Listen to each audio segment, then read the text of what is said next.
News from the left. New Jersey Governor Mikey Sherrill trying to pass the latest progressive litmus test, which is how hard can you bend thy knee to Islam. Sherrill covering her hair to honor Islamic law while at a Ramadan event in New Jersey, which, Islamic law essentially blames women for male desire and makes it their burden to control male desire. If you show that hair and somebody rapes you, it's basically your own fault. So why wouldn't a progressive American woman embrace a culture like this? Because of course they would. Because nothing these idiots do makes any sense at all. Sherrill posting on X, celebrating the end of Ramadan this morning in Newark. Assalamu alaikum and Eid Mubarak, New Jersey. Anything for a vote. Next up, it just keeps on happening 9 days after leaving CBS News because it was bought out by somebody that might not be a radical leftist. Former Justice correspondent Scott MacFarlane, showing us all who he really is, announcing he is joining one of the most pitiful anti-Trump left-wing radical blogs that is in existence. He's going from CBS News to Midas Touch. Embarrassing. Take a look. Some news to share. I have a new platform for my independent, unfiltered reporting.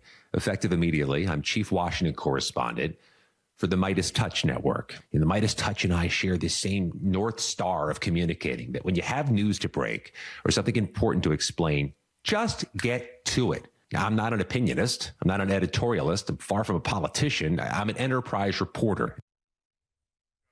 Brother, you don't have to explain it anymore. The people that hired you have told us everything that we need to know about you. And if you don't know what Midas Touch is, go check out their X feed or anywhere you can find them on social media. It's about as Looney Tunes left as you can possibly get. And how many times have we seen this? Terry Moran at ABC, Jim Acosta, Don Lemon, all of these big time guys get tossed out. They claim to turn into independent journalists, and they just become who they always have been, left-wing propagandists. What's really happening is our media is purging the far left grip that's been on it for all of these years and decades, and these are the victims of it. These are the ones getting thrown out because people don't want this radical left opinion injected into news any longer, whether it's at ABC, CBS, or CNN.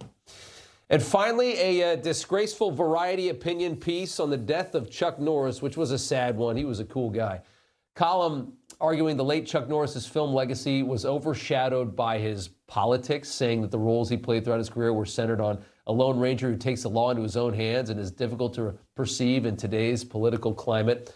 Piece goes on to say that in nearly every Norris movie, he's muscling into a foreign land or othered community, kicking a bunch of ASS, completing his mission and hitting the road or neutralizing the new threat that came into his town, adding he's an all-American loner, has to gun down outsiders who threaten his way of life or go to another country to make sure justice is done. Also, Norris was a big Trump supporter. If you didn't know that, sorry to lose him. Everybody's reporting the same stories, the same spin. You turn the channel, it's always the same. But not us. We're different. We report the real news. No spin, just the facts. Turn to us, and you won't turn back. Tune in to Rob Schmitt tonight on Newsmax.